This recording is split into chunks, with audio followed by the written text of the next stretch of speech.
Hey guys, how we doing? We're back on another video from Teching 101. I'm loving these Bleach videos. They're so funny and he is so cringy. It's hilarious. My god. So let's do this. Oh god, I'm dropping things. You guys suggested I do the KIDO spells, and I'm going to do the Stern Ritters next. That's an hour and 20 minutes long. Until then, this is all the KIDO spells in Bleach. Oh my god. I'm wearing a wizard hat. Yes you are.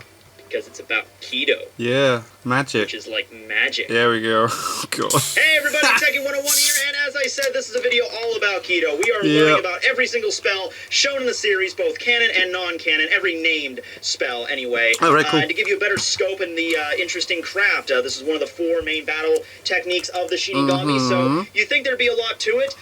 Funny thing is, we don't exactly know how KIDO works or how one learns it. We understand that you have to use your Ryatsu as sort of like a fuel for it, and you convert your Ryatsu into kind of like spells and shit. But we don't exactly know how you learn the spells and shit. There are incantations that are involved, but there's probably a method to learning it a little bit better because there's people that are clearly more adept at using KIDO than others. But whatever. Anyway, we'll be getting into it. Of course, they are broken up into 2 broad categories, Bakudo and Hado, but there's a bunch of other spells that have been like, created by certain characters like Uehara and the like that are a little bit different, as well as barrier techniques and stuff like that. So we'll get to all of them, but first off, let's start with Bakudo, or the Way of Binding. Now, going by the translation of Bakudo, you might think these are all defensive spells, like putting up shields and binding your opponent and stuff like that. While there are quite a few that do that, there are many spells in the Bakudo set that are more broad than that. There's spells that work by scanning or reconnaissance, some that can telecommunicate with each other. So pretty much anything that isn't an offensive spell can be included in Bakudo, except for healing KIDO, which is something else altogether. But let's start right with number 1. Bakudo number 1 is Restrain. It was first used by Rukia in the very first chapter, or the first episode of the series, to restrain Ichigo. It works by forcibly locking the opponent's arms behind their back. Ichigo, though, before he was even able to activate his Shinigami powers, was able to break this. So it's possible that maybe Rukia was going a little bit easy on him, or that any human that has a decent amount of Ryatsu can, break these bindings. Bakudo number 4 is Hainawa. This is like another binding spell similar to Sai. It creates a swirling energy rope around your hand that you can fling at your opponents and restrain them. I like to think of this as the weaker version of Sajo Sabaku, which is going to be later down the list, whereas that is like a powerful energy chain. This is more like an energy rope, so it doesn't restrain your opponent that much if they're really strong, but it's interesting in delaying them, or you can use it to grab onto things like a grappling hook, for instance. Bakudo number 8 is Seki. Uke-take was the first one to use this. It creates like a round shield around the back of your hand, or I'm assuming you could use it any part of your body. That's just where Uke-take chose to use it. Any part of your opponent that comes in contact with this shield gets blasted away or repelled as if it was a shockwave. Pretty handy. Bakudo number 21 kind of attack as well, isn't it? Like, surely you could just go to someone and it creates a huge explosion of red smoke in front of the caster. It doesn't injure the opponent in any way, more as it serves as an escape tactic. Yeah, you can get away. To distract your opponent or obscure their vision long enough so you can run away. And most certainly, it's a very handy KIDO for Omaida. Bakudo 26 is Kyo-Oko, or Bent Light, a technique that, as the name implies, bends the light around the user so they can seem to be invisible. However, if you're skilled enough, you can rip right through it, as Shinji did to Aizen. Now, of course, Aizen is Aizen, so he probably let Shinji find him on purpose. He used a very deliberate low-level KIDO, but it's pretty handy for, stealth.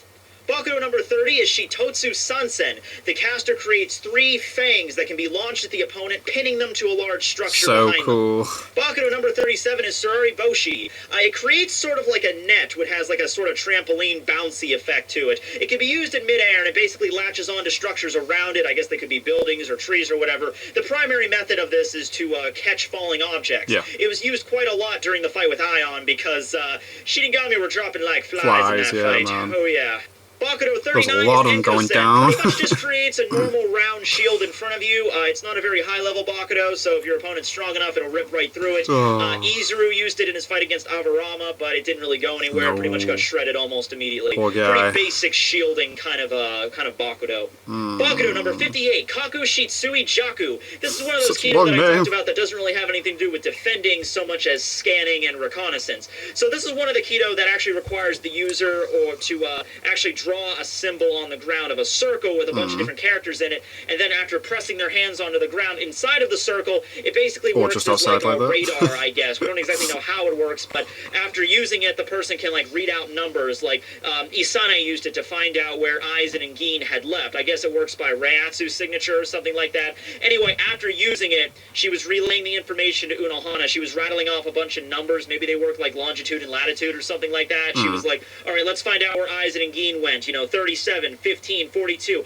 Oh, they're at the Sokoku Hill. So maybe it works like something like that. Very handy to track people, although we don't know exactly the full, extent of, who you can and cannot track. Yeah, if there's like a limit on it or distance, works. or if you could track somebody that goes between worlds or whatever. Bakudo 61, Riko Jokoro, a very heavily used Bakudo in the series. It was used by Byakuya mostly. That's what I was thinking straight away when we talked about these.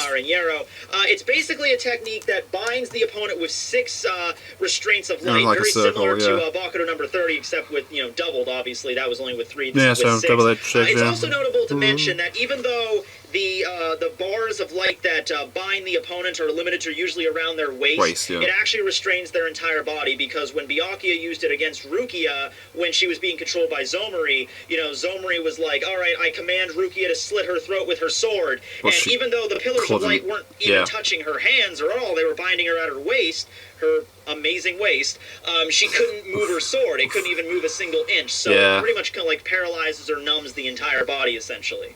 Bakudo number 62 is Hyapanarankon, one of my favorite Kidos and the signature technique of Shuhei Asagi. So this technique creates basically a giant iron girder, or like a staff, or like a fence post that's used by the caster, and then they fling at the opponent, and then it multiplies multiple times in the air.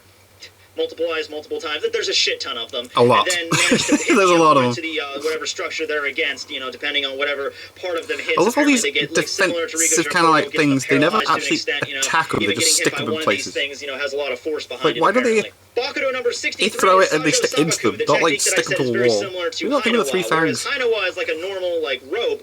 Sajo Sabaku is basically like an energy chain that is much more efficient at restraining the opponent. Although I still think every time it was used, it was almost immediately broken by whoever they used it on. Yeah.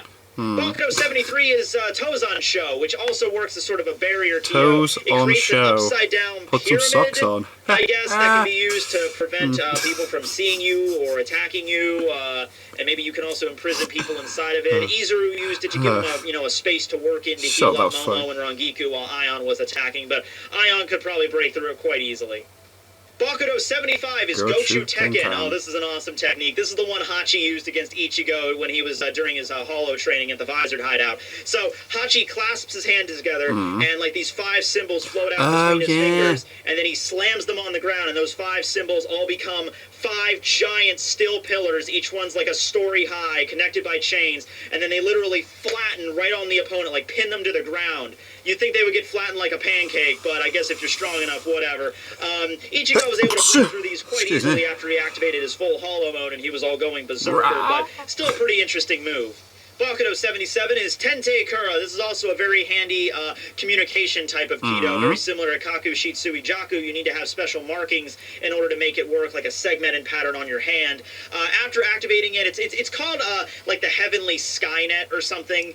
No, not that Skynet. It's basically like telepathy, though. Isane used it to announce to the entire Soul Society, what's going on with Aizen. But I would assume she also restricted it so that Aizen and Gin and all the traders wouldn't have heard it. So the caster can choose which people get, directed toward the message and which ones don't. It was also used by Tozan during when, Aizen was about to invade the Soul Society to let everybody know in Hueco Mundo that he basically, I win, bitch, fuck off. It was also used in the Final Year Blood War arc. However, I think it was stated that Tente Kura only allows the caster's voice to be heard. It's not a two-way channel. Right, so it can't communicate both ways. Receiving the message can't relay it back to the caster. Right. In order to do that, they have these these blades that you throw on the ground and that can pick up sounds and stuff, and that's the way that you can get two-way communication. Seems kind of cumbersome, but hey, you got magic, I guess there's a limit to what it can do, right? Bakudo 79 is Kuyoshibari. Oh my god, this is such a cool one. It was only used one time by Uehara. He was like spamming all those Kido on Aizen to keep him restrained. He uses Rikajo Koro, Sajo Sabaku, and this one, Kuyoshibari. You see, he has a script to the side. That's amazing. He remembers everything like that. Black holes, or black suns as they're referred to in the literal translation, all around the user. 8 around them and then 1 right in their center. And I guess it's like through the gravity of these these balls that like restrain the user in one place. It has like a really cool design anyway. Bakudo 81. Danku.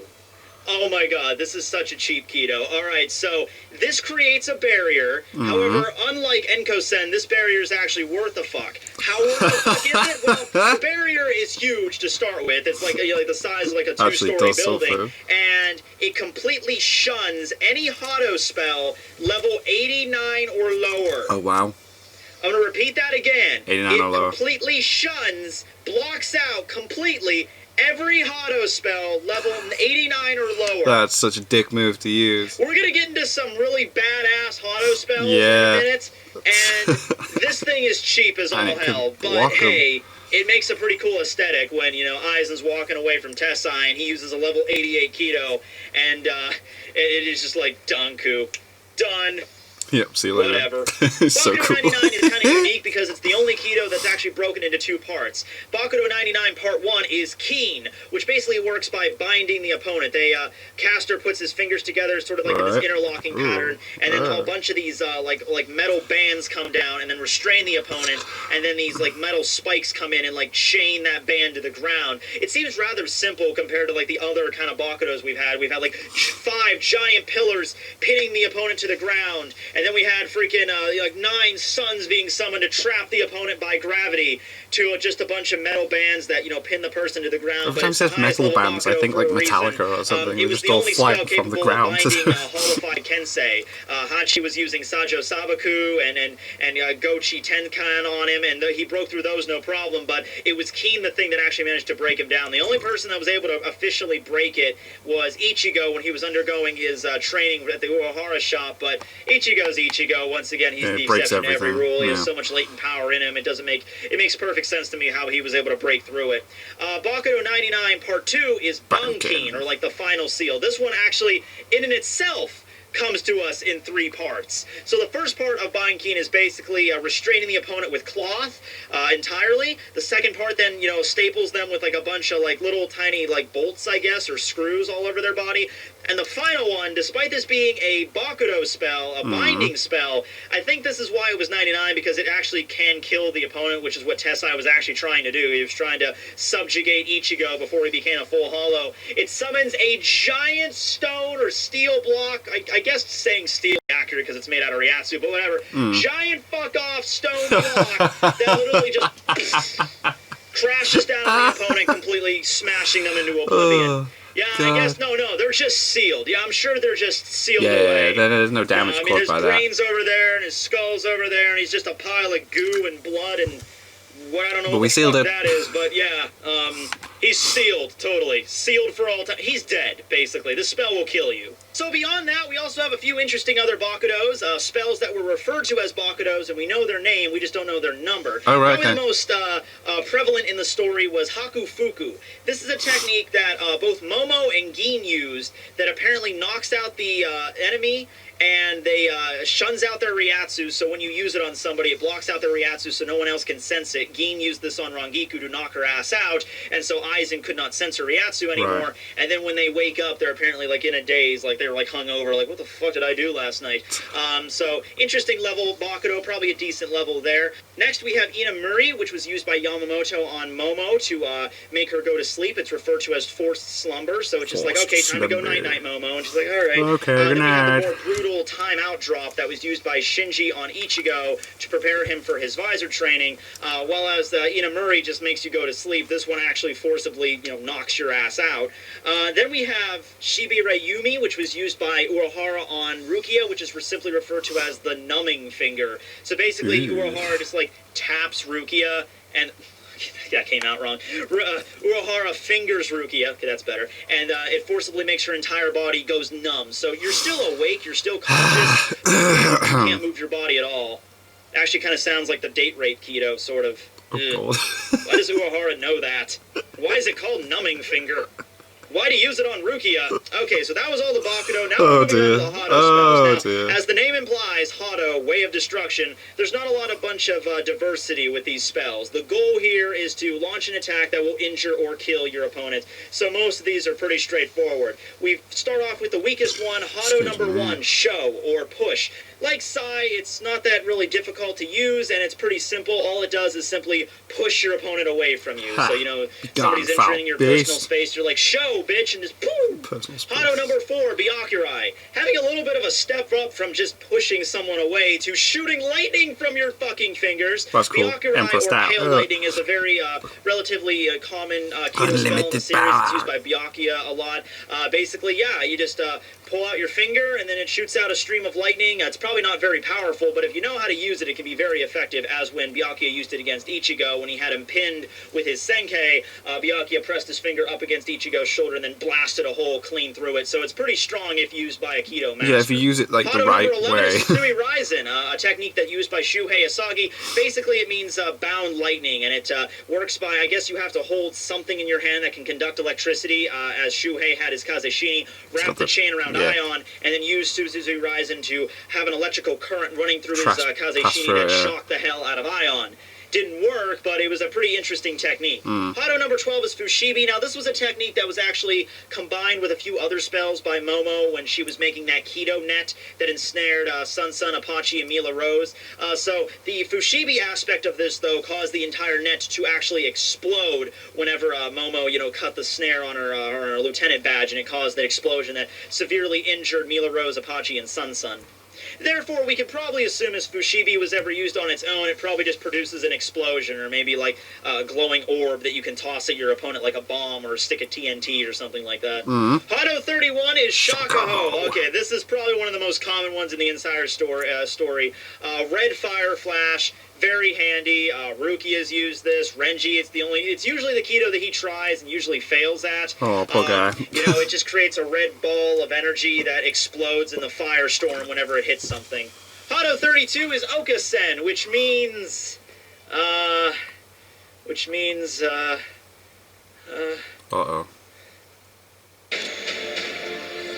Can you name one more Kido spell? God damn. Okay, listen. Listen to me, Nick. I'm Chris. I know you love me. Okay? I know what this is. It's in the 30s. I can't pronounce its Japanese name. It's like Yellow War Crash or something. You need to give me an answer. What are you saying its name is? Yellow... Damn it, Chris! That is incorrect. Nick gets the bonus points! Chris! You were so close! What's going on here? Fire Flash! Yellow was in the title, Chris!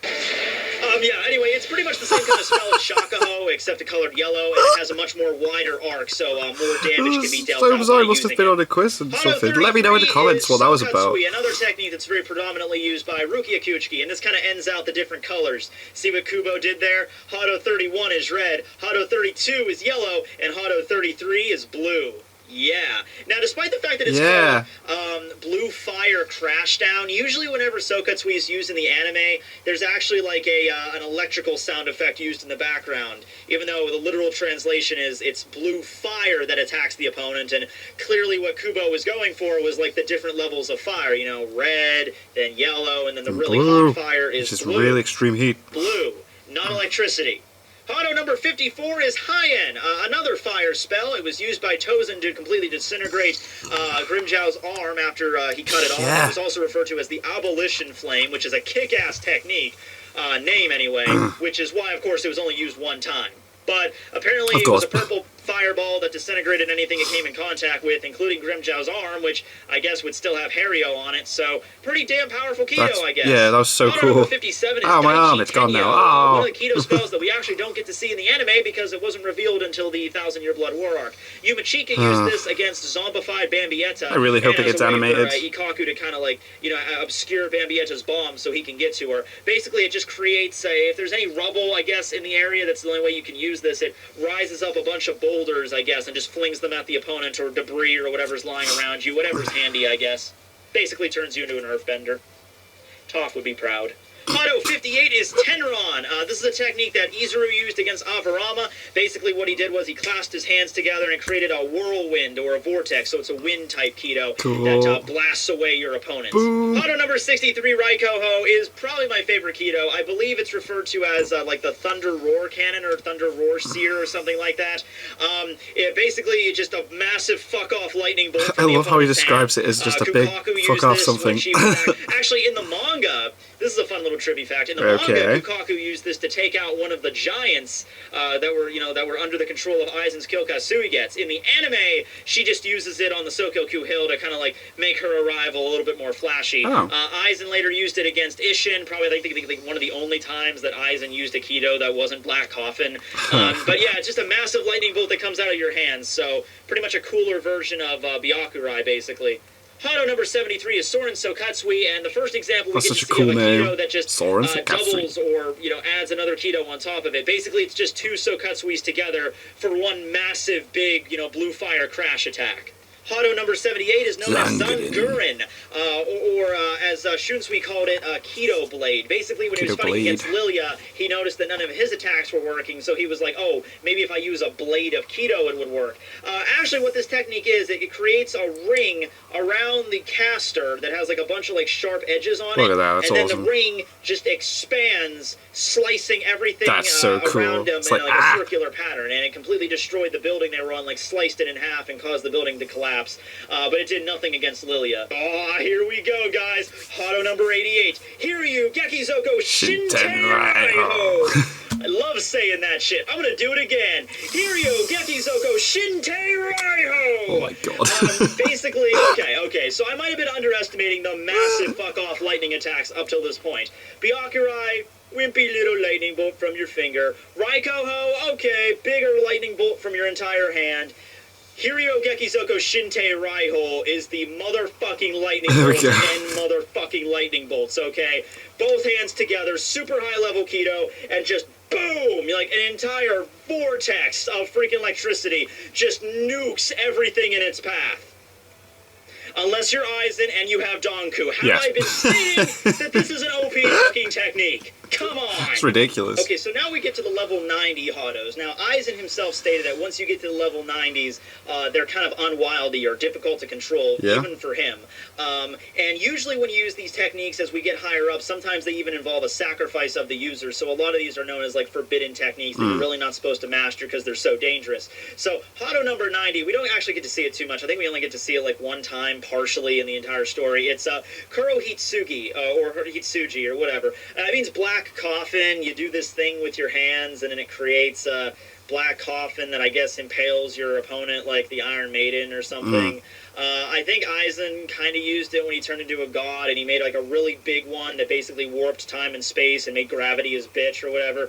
Ichigo just kind of slapped it and destroyed the whole thing, so it can't be that much of an awesome technique, really. Hado 91 was used by Urahara and Senju Koten Taiho. Basically a bunch of like energy beams that gather around the caster and then just all converge and attack at the opponent all at once, resulting in a huge explosion. It's level 91, so it's pretty damaging. Aizen managed to survive it because, he's God or whatever. Hado 96, Itokaso, is one of those forbidden spells that requires a sacrifice or whatever. So anyway, Yamamoto used it against Aizen, lost his left arm in the process, but the result was a huge explosion that literally dwarves the buildings of Karakura Town. So we're easily talking like several hundred fucking feet tall. This giant blade shaped like fiery death basically appears. Did absolutely nothing to Aizen though. Didn't even like really singe his hair or something. But yeah, I'm really glad Yamamoto did all that and lost his left arm just so Aizen could, his clothes could get a little bit scuffed, but not really. Well done. And finally we get to Hado 99, the most recent spell used in the series. The last Kido spell used in the series, actually, and the highest level Hado.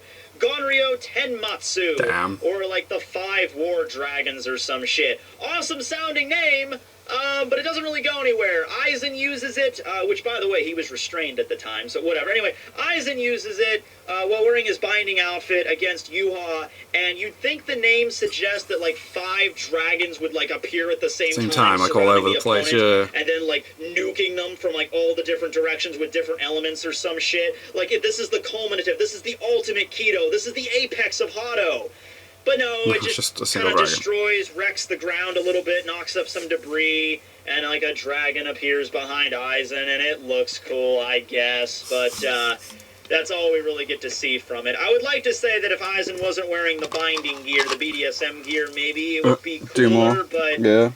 Or maybe if he used the incantation, I don't know. Alright, so those are all the Hados that are numbered. We have a few now that are not numbered, or rather numbered, but they're in a different class. As with the hidden Hado that was used by Ichibei Hyosubi in his fight against Yuha. It was referred to as Teputsatsu, which is like Iron Wind's severing kill. This one also involves a dragon, except this dragon actually does shit. Right. It creates a dragon image that, like, apparently, like, breathes on the enemy, and it, it's supposed to damage them, I guess, through the wind, I suppose. It did a little bit of damage on it, but nothing really that serious, although considering it's a hidden Hado, number 3, I can imagine, like, there's a bunch of other ones that are also hidden and obscured, but, you know, fuck it, we're ever gonna find out about those. In addition to that, we also have a modified Hado, Jugeki Byakurai, that was developed by Uehara. So Byakurai, as I stated, was Hado number 4, just pale lightning. But he modified it in his own way. I guess he maybe combined it with his Benihime Zanpakuto or whatever.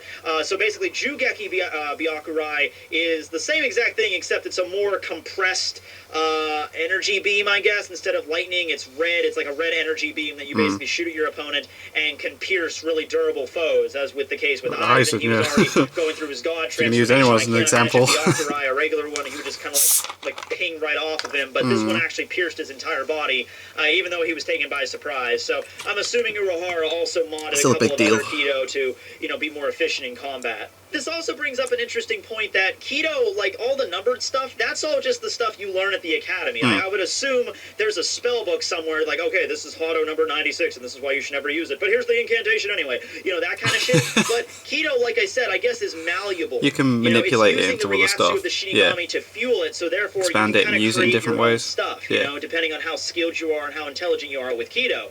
As with Hachi, he has a couple of techniques that I don't think are numbered. He might have actually created on his own, such as Hachigyo Sogai, which he uses to protect the Visored hideout, which I'm assuming he also named after himself because he's very proud of it, you know. And then as well as that, we also have his Gates of the 4 Beasts, Gate of the Dragon Tail, Ryubi no Jomon, Gate of the Tiger Fang, Koko no Jomon, Gate of the Turtle Shell. Not really much to the designs of them, though, is there? And Gate of the Phoenix Wing, Hokyo no Jomon. Together they meet and they create the Barrier of the 4 Beasts, Shiju no Simon, which I guess would pretty much be the strongest barrier we've seen in the entire series. It was able to take a point-blank shot from Jakuhorai Koban. It got cracked, but it didn't get destroyed. Although Hachi mentions, wow, to crack the Shiju no Simon in that degree, that was pretty damn powerful technique. Also, it's just the OCD enemy, but it bugs me that you have three of the beast gates on, you know, each side. It basically makes like a cube, and so you have like Gate of the Dragon Tail, Gate of the Tiger Fang, and Gate of the Turtle Shell, but the last side of the cube is actually bare, as well as the bottom, and the top is actually covered by the Phoenix Wing Gate, so, you know... Why? It's a barrier for in front, to defend. Whatever, it looks cool. Additionally, this might just be because Hachi is really adept at using Kido, and he's combining it with his Hollow powers, but he has a few other barriers as well that we don't really get to see being utilized by anybody else. Roppo Fugen was that, like, cross-shaped barrier, like the 2 intersecting crosses that he used to bind Baragon when he first arrived on the battlefield. That was the one that Baragon just kind of eroded with his technique, like, and he had to spiel about how Kido might last 1,000 years, but nothing lasts forever. He also had his standing ovation technique, a technique where after he donned his Hollow Mask, he, like, snapped his fingers, added a bunch of barriers around the heads of the Gillions, and then just, you know, and then the barriers just severed their heads like that. A technique called Goyo Gai, which is like just a standard 5-sided protection barrier he used to heal Hiyori. Hako Okure, Farewell Box, and that's the technique that he used to... He severed his own arm that was being corroded by Baragon's Respira, severed his own arm, and then teleported it into Baragon without Baragon even being aware of anything that happened. I just can't believe that there's like a teleportation Kido, because we're going to get to that later. It's like a forbidden technique, so I don't know if that's what he used or maybe it was something different. On top of those barriers, we also get a bunch of other ones in the series. Toshiro used a barrier technique called Kyokomon, or like mirror door, so or something. Uses it to protect people. Apparently, it's pretty hard to break from the outside, but I guess if you're pretty skilled with Kido, you can get out from the inside. Aizen was pretty adept at using Kido, so he placed a bunch of like time release Kido on him, such as his El Escudo. Oh, and by the way, we're going into Spanish now. I have enough problems with the freaking Japanese pronunciation, but just I apologize if you're Spanish. I apologize because I'm going to fuck this up 8 ways to Sunday. Is it pronounced Escudo? Escudo? It sounds so funny. I don't know. What shield. It means shield. Okay, so anyway, he has a time release barrier on the back of the neck that he uses to protect against Ichigo's attack. And he has another one simply referred to as the shield that he can summon at any time, I guess. He uses this to protect against Shunsui's attack. We also have Hakudan Kepeki, the technique that Nanao created specifically to repel Quincy Ryatsu. I think it was called like the white severing barrier, like the white shunning barrier, so whatever, Nanao, fucking racist, whatever. Anyway, yeah, it basically works by actually extracting Quincy Ryatsu from their first invasion and then incorporating it into a barrier that Hashwolf stated that he could maybe break through it eventually. He was kind of like siphoning off the Ryatsu from one side, but Nanao actually used another technique that was very similar to it, and she was very confident that Hashwolf wouldn't be able to break through, but we didn't get to see the full extent of what that barrier could do, or if it was something else altogether. Finally, we have two techniques from Uehara. We have Futsatsu Kake. That's the technique that binds those Ryatsu handcuffs on Aizen. Because apparently the vents or the exhaust ports for the Shinigamis, like Ryatsu, how the Ryatsu vents out of their body, it's in their wrists. And then by plugging those with those Ryatsu handcuffs, Futsatsu Kekai, the Ryatsu builds up inside of you before it just eventually explodes from the inside out. Damn. Of course, it doesn't kill Aizen because he's a god, but whatever. Right? And then we have the technique that actually managed to seal Aizen, Kyuju Korek. Oh, god damn it. It's the one Uehara used, isn't it? Koreki Kaku Fumetsu. Yeah, okay. Well, this creates a bunch of, like, pillars or staffs. They each have, like, the different cross patterns on them. It kind of worked like an infection, really, when Aizen was being afflicted by, you know, that's the moment where all these, you know, things are, like, these spiny cross things are jutting out of him, and he's pulling them off, and he's like, the winner should speak of how the world should be rather than how it should currently operate. I will be the one to rule everything! And then he just gets completely absorbed by it and turns into, like, a giant version of it. And that's the seal that takes out Aizen, you know, in the fake Karakura Town arc for the end of it. Alright, are we done yet? No, we're not, because we still have some uncategorized spells, some spells that don't exactly fit into Bakudo or Hado. They're not really, you know, healing spells or barriers or seals or anything like that. No, these are spells like those forbidden Kidos I mentioned earlier, like the time stop and teleportation techniques that Tessai used. These are forbidden techniques that were punishable by law. Tessai was going to be sentenced to the 3rd level of the underground prison, Shugo, for utilizing these techniques. One of them just freezes time in one place for, I guess, an indefinite amount of time. Damn. And another one actually is like long-range teleportation. You know, he teleported them from the middle of Rukon District all the way to the middle of the 12th Division Barracks with great precision. Once again, Tessai is a Kido master, so it would make sense. We also have the Keki Kaigi, or the World Tying Rite. This was the technique that Uehara used to actually open up the Garganta. Yeah, okay, so the Garganta, there's like a shit ton of different methods you can open it. Apparently the Menos Grande can just like rip it open. A Spada and a Ronkar just sort of like tap the sky and make it open. Walk into it, yeah. You see later that Yukio is able to access it and shit like that. Mayuri figures it out using those 2 giant ball things that open it. The Uehara method of using it, though, is you have like these 2 large like staves of wood or something, and then you stand on one of them and you like recite an incantation like it would be like a Kido, and then that opens like a giant sky vagina that you can jump into the Garganta. So don't really know where that one is placed on the Kido board. Probably something Uehara just created. We also have Senton Hakuja. That's the technique that back in the Soul Society, that's what Tozen used to like teleport Renji and Rukia back to the execution grounds. Gin and Aizen used it to get out of the Senjutsu Kyorin from the Central 46 all the way to the execution grounds. So it's once again a type of teleportation technique.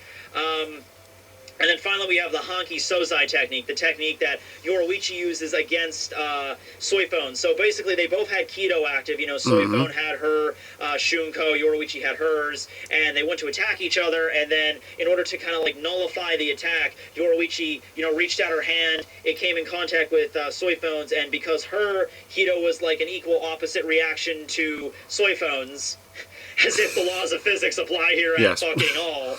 It like stopped and like nullified both of them at one point, so her attack, you know, failed. So there's that. And now, finally, before I bid you adieu, we have some anime-only techniques. Some techniques that were only used by characters in the anime that don't really fit in to the canon of the story. So first we have two Bakudos that are number 9. We have Geki that was used by Rukia, probably one of the first Kidos actually used in the story before Kido was really fleshed out, so I can understand why that had that. That was the technique she used against Grand Fisher. She like spelled out like a kanji in the air and then like Geki, and then it like restrained Grand Fisher, looked like he was being choked to death, you know, so like a kind of a sealing technique, sort of. Interesting. Also at number 9, we have Horin, which is a technique that kind of works also like a rope that was used in the Zanpakuto arc by Momo. And in addition to that, we also have 3 Hados that were used in anime only during the Zanpakuto arc by Koga Kushiki. We have Kogyo Baku, which was like adamantine blast. It was like a technique that basically shot a giant fireball. We have Gaki Reko, which was a technique that shot out like a bunch of like light fangs at the target.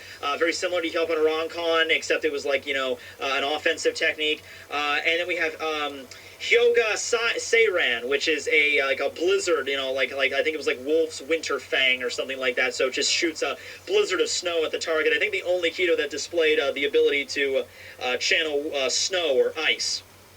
Okay, is that it though? Is that all of them? Did I get them all? Did you? I mean, we're not going to go in every single barrier. Yeah, oh yeah, that pyramid thing that Yamamoto did in the Zanpakuto filler arc. Yeah, that's really relevant. How about all those barriers that Mayuri used in the freaking 1,000-Year Blood War arc against the zombies? Yeah, okay, great, fine, whatever. Yeah, those are regular barriers too. They just invented them, whatever. Okay, are we so done? Many barriers. You sure? Okay. Thank you for attending my class today for KIDO 101. This will be Teching 101. Get the fuck out of my classroom. He's so cringe, it's amazing, I love it. So that's all the Kido spells. I will do the Stern Ritters next, but it's an hour and 20 minutes long, so I don't know when I'm going to be able to fit that in, but it will happen. Anyway, I'm going to have to go, because I need to go walk a dog. As strange as that sounds. So yeah, thank you guys very much for watching. What did you guys think of that? What did you guys think of this? Click like, subscribe if you... Oh, hello. What's going on here? I left one out on purpose. Oh no. Shiso Kekai, the sealing spell that Genrei Kuchiki used to seal Koga Kuchiki in the Zanpakuto Rebellion arc. I am putting this at the very end of the video because I am legitimately curious on how many people will bust my balls over leaving out that one obscure Kido that was used that one time in an anime-only arc that isn't canon. I'm assuming there's going to be quite a few. That's funny. I like it. So click like, subscribe if you haven't already. Leave comments down below, let me know what you should watch in future videos. I'll see you guys. See you guys next time.